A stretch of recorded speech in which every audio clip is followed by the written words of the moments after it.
12ৰ সকলো শিক্ষাৰ্থীকেই আজিৰ আমাৰ আলোচনাৰ মাজলৈ আদৰণি জনাইছোঁ। আৰু আজি আমি এটা বিশেষ প্ৰশ্ন বাছি লৈছোঁ। প্ৰশ্নটো হৈছে হৰপ্পাত কোনে শাসন কৰিছিলে, অৰ্থাৎ হিন্দু সভ্যতাৰ যিটো শাসন ব্যৱস্থা আছিলে বা প্ৰশাসন আছিলে, প্ৰশাসনটো কেনেকুৱা আছিলে বা প্ৰশাসন কোনে চলাইছিলে, তো এই বিষয়ে আমি আজি আলোচনা কৰিম। আৰু বুজিবলৈ সুবিধা হোৱাকৈ আমি বেলেগ বেলেগ ধৰণেৰে ভাগ ভাগ কৰি লোৱা হৈছে। গতিকে আমি আলোচনাৰ মাজলৈ আগবাঢ়ি গৈছোঁ। প্ৰথমতে আমি চাম হৰপ্পাৰ প্ৰশাসন আৰু পুৰাতাত্ত্বিক বাস্তৱতা। হৰপ্পাত সভ্যতাত কোনে শাসন কৰিছিল তাক সঠিকভাৱে পুৰাতত্ত্ববিদসকলে আজিও নিশ্চিতভাৱে ঠাৱৰ কৰিব পৰা নাই। অৰ্থাৎ এই কথাটো আজিলৈকে কোনেও সঠিকভাৱে ক'ব পৰা নাই।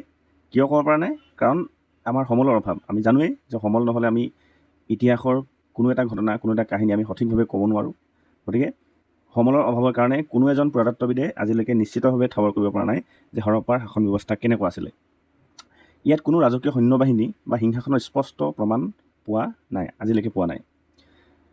হ'লেও মহেঞ্জোদাৰোত, বিশেষকৈ মহেঞ্জোদাৰোত এটা বিৰাট অট্টালিকাক পুৰাতত্ত্ববিদসকলে ৰাজপ্ৰসাদ বুলি ক'বলৈ বিচাৰিছে। মানে মহেঞ্জোদাৰোত উদ্ধাৰ হোৱা এটা বৃহৎ বা বিৰাট অট্টালিকাৰ ধ্বংসাৱশেষটোক বহুতে ৰাজপ্ৰসাদ বুলি ক'বলৈ বিচাৰিছে। ঠিক তেনেদৰে এটা শিলৰ বিখ্যাত মূৰ্তি এটা আৱিষ্কাৰ হৈছে সেই ঠাইতেই। মানে ভালেমান দিনলৈ ইয়াক অভিহিত কৰা হৈছিল যে ই হৈছে এক প্ৰকাৰৰ পুৰোহিত ৰজা। এইটো হৈছে ইয়াৰ এখন ফটো আমি ইয়াত দেখুৱাইছে যে মহেঞ্জোদাৰোৰ বিখ্যাত পুৰোহিত ৰজাৰ এইটো মানে এটা চিম্বল হয়। এতিয়া আমি চাম যে পুৰাতত্ত্ববিদসকলৰ তিনিটা প্ৰধান দৃষ্টিভংগী। তেওঁলোকে শাসক কেনেকুৱা আছিলে বা শাসক আছিল নে নাছিল এই বিষয়ত তিনি ধৰণে তেওঁলোকে অধ্যয়ন কৰিছে। এটা হৈছে ৰজাহীন সমতাবাদী সমাজ, অৰ্থাৎ তাৰে এটা গ্ৰুপে কি বুলি কয়, এইখিনি মানে পুৰাতত্ত্ববিদে ক'ব খোজে যে কোনো পুৰাতত্ত্ববিদৰ মতে হৰপ্পা সমাজত কোনো নিৰ্দিষ্ট ৰজা নাছিলে। তাত এজনেই ৰজা আছিল বুলি মানে আমি নিৰ্দিষ্টকৈ ক'ব নোৱাৰোঁ, বা ৰজা আছিল নে নাই সেইটো আমি ক'ব নোৱাৰোঁ। প্ৰত্যেক ব্যক্তি মানে হিন্দু সভ্যতাৰ প্ৰত্যেকজন ব্যক্তি কেনেকুৱা আছিলে, সমমৰ্যাদা তেওঁলোকে লাভ কৰিছিলে, সমান সামাজিক অধিকাৰবিলাক তেওঁলোকে কি আছিলে, সমানে ভোগ কৰিছিলে সকলোৱে নিজা নিজা ধৰণেৰে। তাৰমানে ইয়াত কোনো ৰজাৰ উপস্থিতিৰ কথা কোৱা হোৱা নাই। দ্বিতীয়টোত কোৱা হৈছে যে একাধিক স্থানীয় শাসক, অৰ্থাৎ অন্য এটা দলে এইধৰণে ক'ব খোজে যে হৰপ্পা অঞ্চলত এজন নহয় বহুবোৰ শাসক আছিল বুলি কোৱা হয়। যেনে হৰপ্পাত সুকীয়াকৈ আছিলে, মহেঞ্জোদাৰোত সুকীয়াকৈ আছিলে, লোথালত পৃথককৈ আছিলে। গতিকে এই যিবিলাক বিখ্যাত অঞ্চলবিলাক আছিলে প্ৰত্যেক অঞ্চলতে কি বুলি কোৱা হয়, এজন নিৰ্দিষ্ট শাসকে কি কৰিছিলে, শাসন কৰিছিলে বুলি তেওঁলোকে অনুমান কৰিছে। আৰু 3 নম্বৰতে আমি চাম যে এক সুসংহত কেন্দ্ৰীয় ৰাজ্য আছিলে বুলি বহুতে ক'ব খোজে। অৰ্থাৎ এটা কেন্দ্ৰৰ পৰা শাসন চলিছিলে বুলি বহুতে ক'ব বিচাৰে। পুৰাতত্ত্ববিদৰ মতে সমগ্ৰ অঞ্চলটোত প্ৰাপ্ত হস্তনিৰ্মিত সা সঁজুলিবিলাক, মানে হাতেৰে নিৰ্মাণ কৰা যিবিলাক সা সঁজুলি আছিলে বা আমি মানুহে ব্যৱহাৰ কৰা যিবিলাক সা সঁজুলি আছিলে, নিৰ্মাণ শৈলীবিলাক আছিলে, তাৰ নলা নৰ্দমা ব্যৱস্থাবিলাক আমি যদি চকু ফুৰাই চাওঁ এনেকুৱা লাগিব যে এইটো নিশ্চয় কি হ'ব, এটা কেন্দ্ৰীয় শাসনৰ জৰিয়তে কি হৈছিলে, এই সকলোবিলাক এই ব্যৱস্থাৱলীবিলাক গ্ৰহণ কৰা হৈছিলে।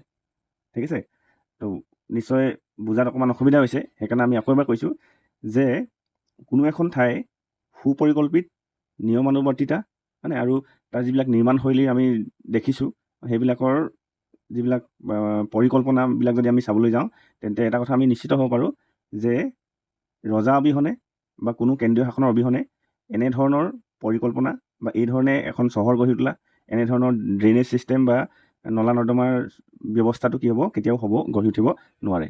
তো সেই দিশৰ পৰা ক'ব খোজে যে এখন কেন্দ্ৰীয় ৰাজ্য আছিলে যিখন এটা নিৰ্দিষ্ট কেন্দ্ৰৰ পৰা কি কৰিছিলে, চোৱা চিতা কৰা হৈছিলে, শাসন কৰা হৈছিলে। তো এই তিনিটা মতবাদৰ বিষয়ে আমি আলোচনা কৰিলোঁ। এতিয়া এই তিনিটা মতবাদৰ সপক্ষেনো কি আমাৰ কি আছে, প্ৰমাণ আছে, সেই প্ৰমাণখিনি আমি চাম। প্ৰথমতে হৈছে সুপৰিকল্পিত নগৰ নিৰ্মাণ আৰু নিষ্কাশন ব্যৱস্থা। তো এই কথাটো যদি আমি লক্ষ্য কৰোঁ, অলপ আগত আমি কৈছিলোঁ যে হৰপ্পা আৰু মহেঞ্জোদাৰোৰ দৰে মহানগৰীসমূহৰ ৰাস্তা ঘাট আৰু ভূগৰ্ভস্থ নলাৰ অপূৰ্ব সামঞ্জস্যই এক সক্ৰিয় আৰু নিয়ন্ত্ৰিত পৌৰ প্ৰশাসন অস্তিত্ব নিশ্চিত কৰে। অৰ্থাৎ প্ৰশাসন ব্যৱস্থাটো যে কি আছিলে, নিয়ন্ত্ৰিত আছিলে, সক্ৰিয় আছিলে। গতিকে সেইটোৰ পৰা আমি জানিব পাৰিম বা এইটোৱে ঠাৱৰ কৰিব পাৰিম যে তাত নিশ্চয় কেন্দ্ৰীয় শাসন আছিলে। তাৰপিছত আমি চাম ইটাবোৰৰ সমান আকৃতি আৰু অনুপাত, মানে যিবিলাক ইটা ব্যৱহাৰ কৰিছিলে মানে গোটেই মহেঞ্জোদাৰো এৰিয়াটোত, তাত কি আছিলে, ইটাবোৰৰ আকাৰ আকৃতিবিলাক প্ৰায় একেই আছিলে, যিটোৱে এইটোৱে প্ৰমাণ দিব হয়তো পাৰে বা অনুমান কৰা হয় যে একেই ধৰণৰ অনুপাত বা একেই আকৃতিৰ হোৱাৰ কাৰণে হয়তো কোনোবা এটা নিৰ্দিষ্ট কেন্দ্ৰীয় শাসকৰ মতে কি হৈছিলে এইবিলাক নিৰ্মাণ কৰা হৈছিলে। তাৰপিছত সা সঁজুলি আৰু কাৰুশিল্পৰ সামঞ্জস্য, যিবিলাক সা সঁজুলি আছিলে যেনেকৈ মৃৎশিল্প, তাম, কাঁহৰ সা সঁজুলি, মোহৰ আৰু ওজনৰ বাতিবোৰ সমগ্ৰ অঞ্চলতে অদ্ভুতভাৱে অভিন্ন আছিলে। অভিন্ন মানে হৈছে প্ৰায় একেই আছিলে, ভিন্নতা আমি তাত দেখিবলৈ নাপাওঁ। গতিকে এই সকলোবিলাক একেই হোৱাৰ কাৰণেও বহুতে ক'ব খোজে যে নিশ্চয় তাত কি আছিলে, এটা কেন্দ্ৰীয় শাসন আছিলে বা এজন ৰজাৰ শাসনত কি হৈছিলে, গোটেই দেশখন পৰিচালিত হৈছিলে। ইয়াৰ পাছত আমি চাম কেঁচা সামগ্ৰীৰ উৎসৰ ওচৰত বসতি স্থান। কেঁচা সামগ্ৰীবিলাক য'ৰ পৰা আহৰণ কৰিছিলে সেই ঠাইবিলাকত কি হৈছিলে, বসতি স্থান যে স্থাপন হৈছিলে তাৰ ওপৰত নিৰ্ভৰ কৰি পেলাই কি হয়, আমি এইটো ভালকৈ চাওঁ এবাৰ। তামৰ বাবে ক্ষেত্ৰী, ৰাজস্থান, নীলমণি আৰু নীলা ৰঙৰ যিবিলাক মণি আছিলে, চতুৰ্ঘাই বুলি কৈছিলোঁ আমি, আফগানিস্তানৰ আদি সুদূৰ অঞ্চলত উপনিৱেশ স্থাপন কৰাটো, অৰ্থাৎ এই ঠাইবিলাকত যে গৈ যে উপনিৱেশ স্থাপন কৰিছিলে, অৰ্থাৎ সেইবিলাক ঠাইত যে মানুহে বাহৰ পাতিছিলে গৈ পেলাই, তো সেইটোৱে কি কৰে, কেন্দ্ৰীভূত সু পৰিকল্পিত সিদ্ধান্ত আছিলে।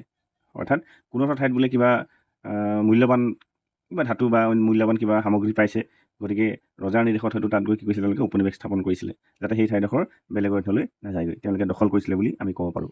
গতিকে এইটোৱে প্ৰতিমান কৰে যে হিন্দু সভ্যতাৰ যিটো শাসন ব্যৱস্থা আছিলে সেইটো কেনেকুৱা আছিলে, কেন্দ্ৰীয় এটা শাসন ব্যৱস্থা আছিল বুলি আমি অনুমান কৰি ল'ব পাৰোঁ, বা এতিয়া বহুতো তত্ত্ববিদে সেই কথাটোকে ক'বলৈ বিচাৰিছে।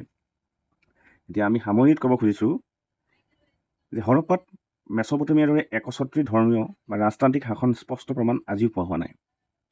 তথাপিও পুৰাতাত্ত্বিক প্ৰমাণসমূহে দেখুৱায় যে হিন্দু সভ্যতাই এক উচ্চমানৰ সামূহিক সিদ্ধান্ত গ্ৰহণ, উচ্চমানৰ সামূহিক মানে সমূহীয়াভাৱে গ্ৰহণ কৰা সিদ্ধান্ত আৰু সুসংহত কেন্দ্ৰীয় প্ৰশাসন, মানে নিয়মানুৱৰ্তিতা, পৰিকল্পিত সুসংহত কেন্দ্ৰীভূত প্ৰশাসনৰ দ্বাৰা পৰিচালিত হৈছিল, যিটো সমসাময়িক প্ৰাচীন সভ্যতাৰ তুলনাত কি আছিলে, অত্যন্ত উন্নত আছিলে। অন্যান্য যিবিলাক সেই সময়ৰ সমকালীন বা সমসাময়িক যিবিলাক নগৰ আছিলে, নগৰ পৰিকল্পনা আছিলে, এই সকলোবিলাকতকৈ এই হিন্দু সভ্যতা কি আছিলে, অত্যন্ত উন্নত আছিলে।